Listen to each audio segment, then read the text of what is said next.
In terms of Will's question about who's playing first base, I think it's a huge question because clearly you played guys out of position and you made Jake Cronenworth worse because you moved him to a position that requires power. Mhm. So Jake Cronenworth's year as a second baseman is a lot more livable with than his year as a first baseman. Mhm. Now, I don't know what they're going to do, Jim, because I don't think they can go out and spend at first. I don't think Manny Machado, because of his elbow, is all of a sudden a first baseman. So I think it's an interesting question heading into next year. It is. I don't know the first baseman market. I haven't checked on it, but they can't have Jake Cronenworth be your first baseman primarily next year. You just can't. He is not that type of player. His value just sinks to the bottom of the league when he's your first baseman. And he has been on a decline every single year he's been in the big leagues. I don't know what they're going to do with him, honestly. I don't. Because, frankly, I don't see a true everyday spot for him on this team. I don't. I don't think he should play first base every day. I'm not putting him ahead of Kim. One, defensively, it's not even close. And two, at least Kim has shown improvement offensively every year he's been in the big leagues. Can't put him at short because you got Bogarts there. You can't put him at third. He's not third baseman. You have him as your DH? No, you're not. I don't know what the value is of Jake Cronenworth on this team, truthfully. And a little bit of a hot take here, but I think I would try to move him in the offseason. Well, hold on. It's a hot take because who would ever consider taking him? That's a problem, but right? Doesn't mean they can't try. So he's owed, is it now 7 years, 80? Was that after the 2023 season, or is it now 6 years, 70? Probably. I don't know. But whatever it is, I mean, based on the production the Padres got from him this past year, he's not worth 60% of it, in my opinion. It's not to say it's the worst trade or it's the worst signing ever. It's not Hosmer 144. No. It's 80. That's half the amount. His productivity is capable of being better than Eric Hosmer's. But to ask him to play first base for it's especially at Petco and require power and not get it. And he's gotten worse, as we've talked about. I mean, and he's in his 30s now. And you have him through age 37 season. Why? Yeah. You didn't have to sign him. You could have given that money to Ha-Seong Kim. You didn't have to extend Yu Darvish. You could have given that money to Blake Snell. Again, everyone has all the answers in hindsight. It's not my job to be GM, and it's not easy. Right. But man, with the benefit of 4 months of hindsight, there's some bad decisions you can go to immediately. Yeah. And look, it might cost you some, prospect capital to trade him, Cronenworth. But I just don't see the value of having him on this roster. He's not helping you at first base like you need to have a first baseman help you. It's not the production that you're looking for. Now, AJ, I just don't think AJ's smart enough and has the balls to do these types of things because he wants to see things through instead of making the smarter moves and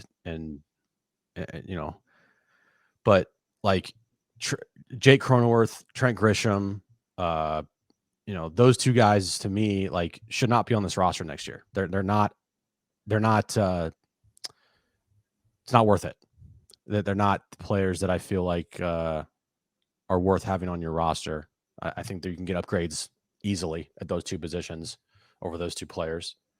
I know Jake Cronenworth is a bit of a fan favorite, but thinking with your head here and just watching him play and looking at the numbers, he's not the player that I feel like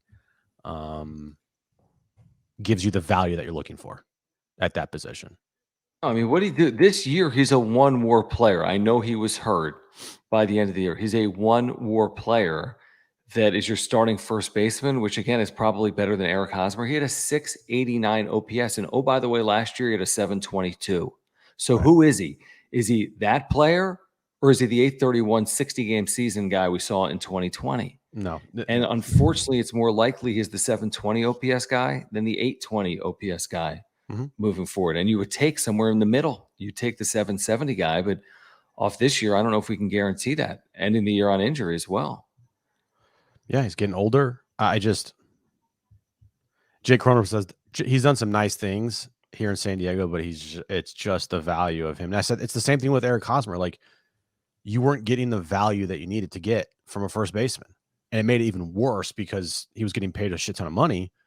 And so every time he played and didn't perform and had a 720 OPS, and you're just like, okay, what are we doing here? It's the same thing with Jake Cronenworth. I mean, you just take away the names and you just show me the numbers, right? Jake Cronenworth, I think, worse than Eric Hosmer. He was last year, yes. Yeah, last year. And maybe the last 2 years, to be honest. It's very similar to the production you were getting. Unfortunately, I hate to say it, I like Jake Cronenworth. I do. But, I like players that help this team win. And unfortunately, the last 2 years, he hasn't really been that guy yet. To take nothing away from the Dodgers game. No. I mean, that's a massive moment. Right. Okay, that's a massive moment. You can't build a team off moments. Million? You can't build a team off moments. Right. Was it worth 7 years? Name to watch at first, Rhys Hoskins. I don't know what he's going to get. He's always been productive, but he hasn't had like the longest career or like full seasons. I mean, he's had 3-4 full years. His career OPS, Jim, is 846. His career OPS plus is 125. He's only, let's see how old he is right now. He's 30. 29. I mean, I love the idea. I love that name. I just don't know if they can afford to go out in free agency and sign players of his caliber. He's not, he's not some $200 million player. He's not a $100 million player, but I don't know if they can give guys 15, 20 a year. I don't know what it's going to take to get Rhys Hoskins, but I know he's an ultra productive hitter with power. So, who was a big part of that team last year for the Phillies, by the way, in the postseason. Yeah, he was on a 1 year, $12 million deal. I think that was maybe because of the injury or not. That was because of. Oh no! It was his last year of arbitration. So that number should go up even off injury as a free agent. And they're talking about he could be activated for the NLCS. You see that? No, I did not. That's kind of a wow moment. I would take him in a fucking heartbeat. Well, it's a huge upgrade over Jake Cronenworth. Anybody they have on this team right now to play first base. And my fear, honestly, John, is what this team is going to do is not do anything. And they're going to move the puzzle pieces around. And you're going to see Ha-Seong Kim at shortstop next year. And you're going to see Jake Cronenworth back at second base. And you're going to see Xander Bogaerts at first. That's my fear. If that happens, it's just another sign of how AJ Preller can't build a roster. By the way, I agree with you. Be right back, because the chat brought up a good point. Why did I show my dog's ashes? I'm going to show a picture. Yeah, you're an idiot. You're like, oh, here's a box. Like, what the fuck? Yeah, John. Jeez. We'll wait. I know Rhys Hoskins would be amazing. Well, you are an idiot. Right, this is that's Sully towards the end. Spaniel. Sully. Good dog. That's his tongue hanging out because he had no teeth. We took his teeth out earlier this year. Didn't really fix anything, but his tongue hung out because he had nothing to hold his tongue in anymore. Aww. Anyway, that's Sully, guys. I don't know. What are we talking about? I don't know either. Rhys Hoskins. So I'm going to throw a number out for Hoskins as a 30-year-old entering age 31. Coming off a full year injury. Yeah. What did he do? Did he tear his ACL? It was something awful. I remember that. I forget. Achilles, ACL, something terrible. Yeah. It wasn't like a broken bone because a whole year. I mean, is he going to get 1 year off of that? Like, kind of like go prove it, like a prove it deal, like a Bellinger type deal? Dude, I would fucking love that. Like a 1 for 18. Yeah. It's going to be 1 for 18 or 3 for 45 or 2 for 29. That's the type of deal you're looking at. And he comes here, he's going to suck. And wherever else he goes, he'd be like a baller. I don't know. I mean, this guy's consistently hit. He had 5 consecutive years of like 850 plus OPS. Yeah. So as I'm thinking, like as I just said that, I'm thinking to myself, maybe like, okay, the numbers. Would I take 30 home runs and 794 OPS from your first baseman? Yeah, in a Yeah. second. In a Mhm. fucking second. And 846 career OPS. Like, yeah, in a second. But is Rhys Hoskins how he plays, right? Power guy, but he's also in Philly. A little bit of bandbox there. Does Oh, he yeah, fit definitely.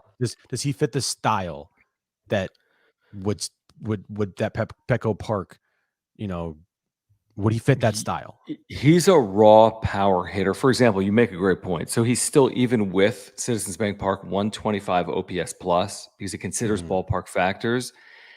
So that's highly productive. Let me compare it. For example, like what's Manny Machado's OPS plus career? It's 125. Rhys Hoskins has the same career OPS plus to Manny Machado. That tells you about his offensive ability. That Yeah. tells you about his, and that's why he's getting 1 for 18 or more. Because people are going to look at that 125 and they're going to see those OPS numbers and they're going to say, you know Yeah. what, it's worth the fly. It's beyond a flyer, 18 Okay. million, but it's worth the risk. Is the Dude, way I yeah. look at it. I just am I would just be a little like I wouldn't be like fully like 100% this guy's going to hit 30 home runs. I would need to see it. But again, you give me the option of having that type of player to give you that type of production. First base next year on a 1-year deal, even if it's 15, 16, 17, 18 million dollars, right? It's a little on the high end. I don't know if they can afford that. But then I would try to move heaven and earth to get Jake Cronenworth off this team. If you can pull a deal and get Rhys Hoskins, because then it's like, why am I having this guy, this $80 million player on my bench? Like, there's no point in that.